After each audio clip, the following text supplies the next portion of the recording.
welcome back to another episode of I Hate Fantasy Football for Crazy MFJR. I am the captain, and this is going to be our waiver review, and we're going to look forward into Week 12. Yep. 3 matchups actually already in the books Yeah. by the time this one comes out because of the Thursday games. I hope they turned out well for me. I bet they did for me too.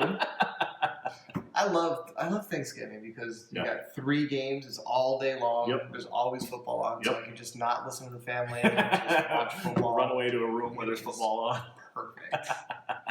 All right, let's go ahead and take a look back at our waivers. We had one round of waivers go through. Sure. And I do want to start out by just pointing out that Lisa finally outbid somebody. Yeah, Like majorly outbid somebody. Yeah. She spent some money. she did. She was really, really excited to get the child abuser.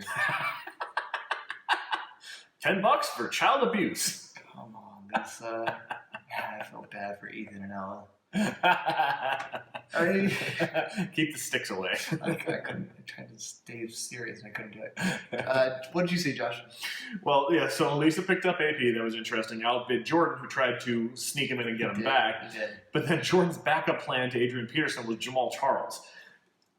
I don't think Charles is going to play again this year because he just had another surgery. So maybe he's picking him up as a potential keeper next year, but he's going to be a first-round value.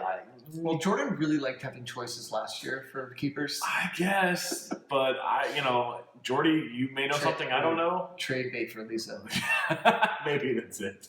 I picked up Eli Manning to hopefully stem the tide from Andrew Luck's concussion week. Well, that kind of surprised me. I thought you'd pick Cousins up. Well, I looked at Cousins, but he's playing on a short week, as Ryan made sure that all of us knew about. He played late on Sunday night in freezing cold, windy temperatures. Then he has to travel. It was cold, according to Has to travel to Dallas, and as of when this show's actually going to come out, either I'm going to be right because he's going to stink, or I'm going to be really, really wrong because he's going to be really awesome.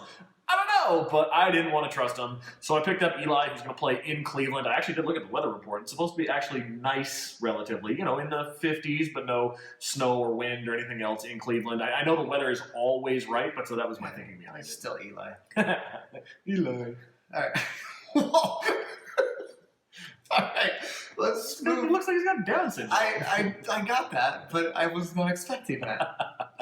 All right, let's move on to our Week 12 preview. Sorry, Yep. I'm taking it back a little bit. Let's move on to our Week 12 preview. A lot of good, really interesting matches this week. I think that we should probably start with the Jordan matchup just because he felt slighted last week.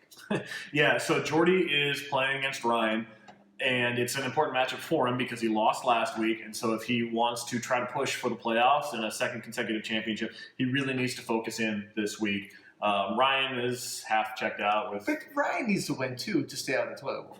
Yeah, he doesn't even care. Yeah, I hope he's in it. He's grouting his wall, so... Good point. All right, what else? So there's a Gus versus Kevin matchup, which I think is really interesting because both of those guys are pushing for the playoffs. Kevin has a game up on Gus, but Gus is charging hard. Gus had the second most points scored in the league so far, so it should be close. It should be interesting, and it's really going to shape up what is going to happen in the playoff picture going forward. There's also Tom versus Lisa, and an Estrada Bowl always produces fireworks and hopefully some memes. I'm interested to see if any of that pops up, so that'll be fun. And then you play Keitel, and that's going to be interesting just because Keitel still has a chance to make the playoffs if he's paying attention.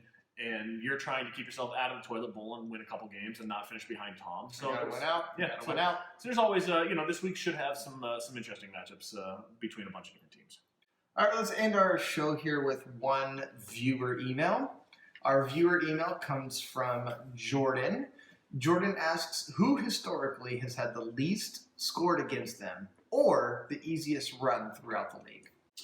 So I went through and I looked at year by year, as I am apt to do, and as far as least points scored against, in 2011, I actually had the least points scored against me. I finished at 11-2.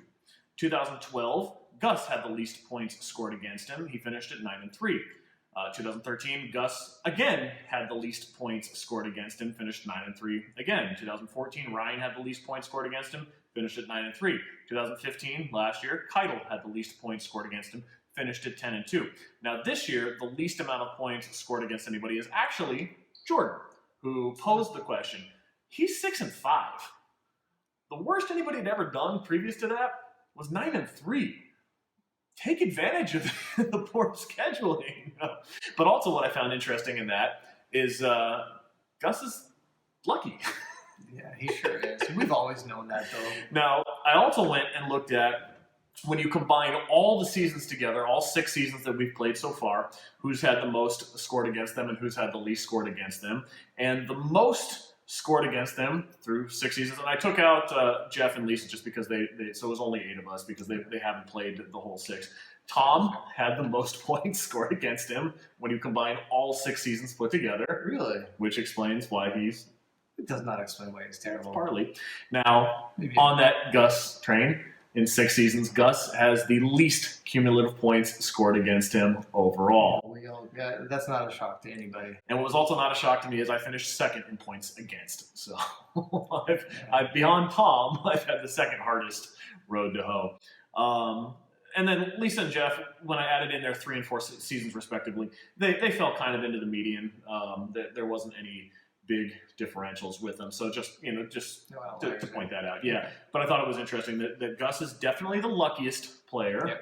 And Tom makes sure that everybody else has good players, so they score a lot against him. All right. Thank you, Josh, for that. That was good. Didn't hear my name in there, so I'm just one of those average Joes. It's fine with me. All right. That's another week of I Hate Fantasy Football. Yep. I hope everybody loses again this week so that I can continue my winning streak of 1. We'll see you next time.